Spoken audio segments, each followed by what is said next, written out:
Essa é a história de Chris Batts. Quando ele tinha 5 anos, seu pai foi embora porque não queria realmente uma criança, e sua mãe também. Ela estava a caminho de uma carreira de modelo. E carreira de modelo foi pausada pela gravidez e então ela teve depressão pós-parto. Quando ele tinha apenas 6 meses, ela o jogou em uma lixeira local do outro lado da rua e foi embora. Mas um vizinho saiu para tirar o lixo e ouviu um bebê chorando. Então o pegou e lembrou que conhecia essa criança. Então o vizinho pegou e ligou para sua avó dizendo que estava com seu neto e que ficaria com ele até que ela fosse buscá-lo. Sua avó ficou com ele até que ele tivesse mais ou menos 3 ou 4 anos. Mas quando ela teve um colapso nervoso e ficou no hospital por 1 ano, ele teve que morar em alguns lugares diferentes. E depois acabou ficando com uma irmã que sua mãe odiava. Essa casa era horrível e eles o tratavam mal. O que era até irônico porque iam à igreja todos os domingos e às vezes às quartas-feiras durante a semana. Eles eram muito católicos, mas escolhiam os versículos da Bíblia que dizia que quem poupa a vara odeia seu filho. E então eles entendiam isso como a permissão total para bater quando quisessem. Porque isso significa que iriam para o céu. Havia vezes em que ele tinha muitas marcas e hematomas e seus professores perguntavam se ele estava com problemas em casa. Mas ele estava tão assustado em casa que dizia que não porque pensava que se dissesse que sim e chegasse em casa seria espancado novamente. Ainda mais que ele tinha medo de Deus. Vivia aterrorizado com Deus. Um Deus que dizia eu vou te mataria e que te queimaria no inferno. Que seria torturado para sempre. Que sua alma não teria descanso. Quando eles iam à igreja toda semana com sua vida em casa e seus pensamentos sobre religião, ele já estava totalmente perturbado e sentia que não tinha nada que dissesse que faria alguém tomar a decisão de criá-lo com carinho. Porque não havia mais ninguém lá que pudesse fazer aquilo por ele. Ele literalmente teve que começar a aprender a viver sozinho. Com 15 anos ele já se achava adulto e estava pronto para a vida. Ninguém mais precisava lhe dizer nada. Ele ficava fora até a hora que quisesse e voltava quando quisesse. Mas então começou a ficar para trás na escola. Na formatura ele estava sentado nas arquibancadas porque não se formou no ensino médio e seus amigos começam a progredir na vida. Mas eles tinham pessoas para ajudá-los a progredir e dar-lhes aquele pequeno impulso que ele não teve. Enquanto eles ganhavam suas primeiras casas, seus primeiros apartamentos, seus primeiros carros e tudo mais, ele estava indo para o prédio do condado e morava em um ônibus. Ele estava com vergonha o suficiente para dizer às pessoas que precisava de ajuda. E a vergonha levou à depressão que ele tinha quando criança. Ele estava tão deprimido que ficou entorpecido. Experimentando todas as pílulas que podia e bebendo todos os dias xarope para a tosse. Ele não tinha ninguém em quem podia confiar. E estava tão vergonhado de dizer que precisava de ajuda. A família que conhecia não queria que ele fizesse nada da vida. Então foi para a estação de trem e cronometrou cada trem que passava.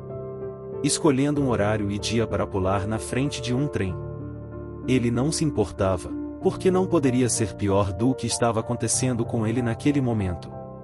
Ele estava discutindo com um dos seus amigos e esse era um dos poucos amigos que sabia pelo que ele estava passando, então eles sabiam que ele tinha uma ideia suicida. Quando saíram eles pensaram que ele não faria aquilo. Ele estava a cerca de 10 metros daquela linha de trem quando ouviu a buzina do carro e pensou em desistir e inventar algo completamente diferente. Pensou que eles foram para salvá-lo. E ele pensou que haviam estragado seu plano. Então entrou no carro e depois de todo aquele tempo sua mãe estava ligando e ele pensou que era muito estranho ela ligar bem na hora que ele estava literalmente prestes a se matar. Ele não falava com sua mãe há anos e achava que a ligação seria para se desculpar. Mas quando atendeu, ela disse que sua avó havia dado seu número dizendo que ele estava perguntando sobre ela. Mas ela disse que não queria ele na sua vida e que ele não era seu filho. Desligando em seguida. Então ele abriu a janela e jogou o telefone fora. E quando o carro fez uma curva à direita e seguiram em frente ele olhou para seu amigo no banco do motorista, abriu a porta do carro e pulou. Fazendo sua cabeça bater no concreto depois de cair. Ele estava pensando que aquilo doía, mas não estava certo se doía. Pensava em se levantar e ir para casa. E então percebeu que estava difícil se levantar. Algo lhe dizia que ele não faria isso. E continuava lhe dizendo aquilo. Então continuou tentando se levantar usando todas as suas forças. Como uma sensação de destruição e como se estivesse saindo do corpo, ele olhou para baixo e viu um corpo deitado ali.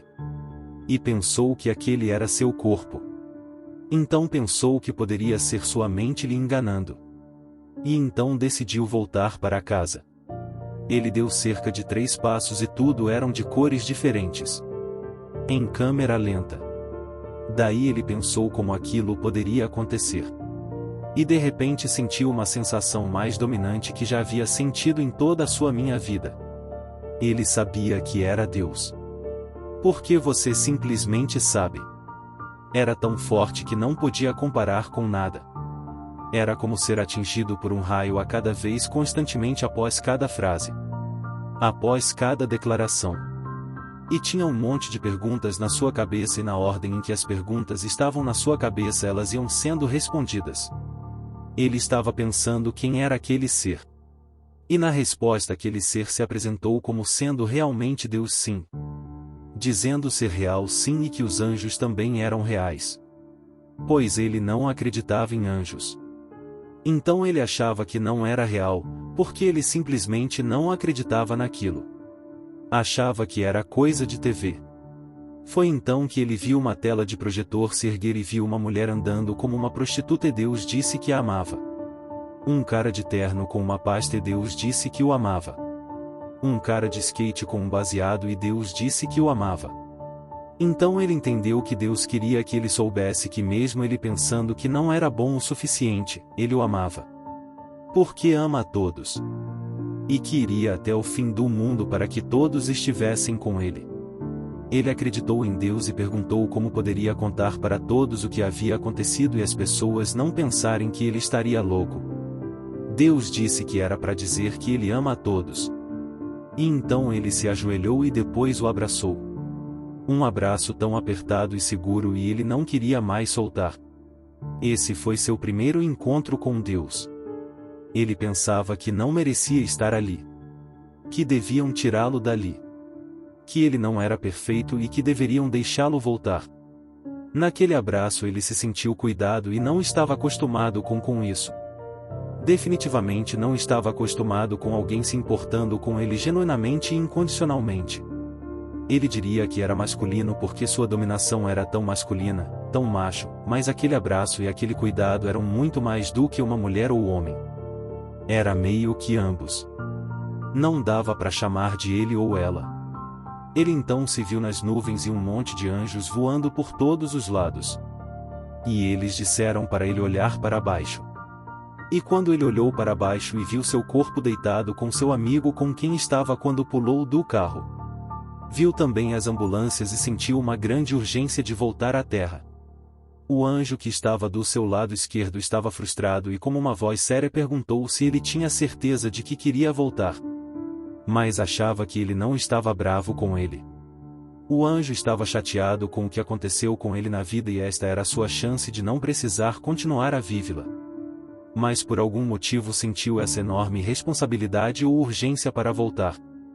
Quando resolveu voltar, foi como um piscar de olhos e quando acordou 2 dias depois no hospital ele só se lembrava deles o chamando de milagre.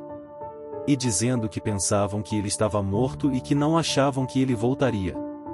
Contaram que ele teve hemorragia e que por muitas vezes disseram que ele estava morrendo.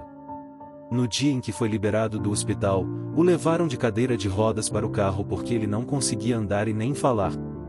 Ele olhou para o céu, viu uma montanha e o sol, o horizonte.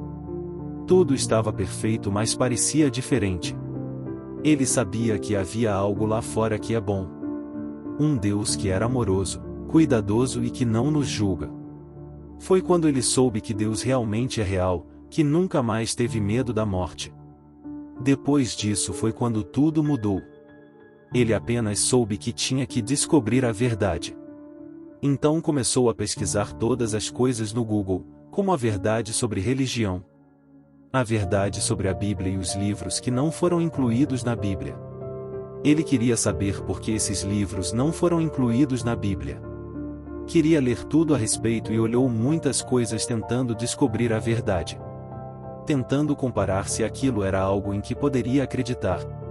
Mudou sua perspectiva sobre a morte. Até mesmo mudou sua carreira. Ele agora estava fazendo um trabalho duro. Trabalhando no shopping, em lojas de roupas. E começou a trabalhar com crianças com necessidades especiais, porque de alguma forma sentiu que elas estavam mais próximas de Deus do que muitas pessoas. Ele sentia que as crianças com necessidades especiais não receberam certas habilidades na vida que muitas outras crianças receberam, mas espiritualmente estavam muito mais conectadas. Então ele queria estar perto dessas crianças que estão conectadas.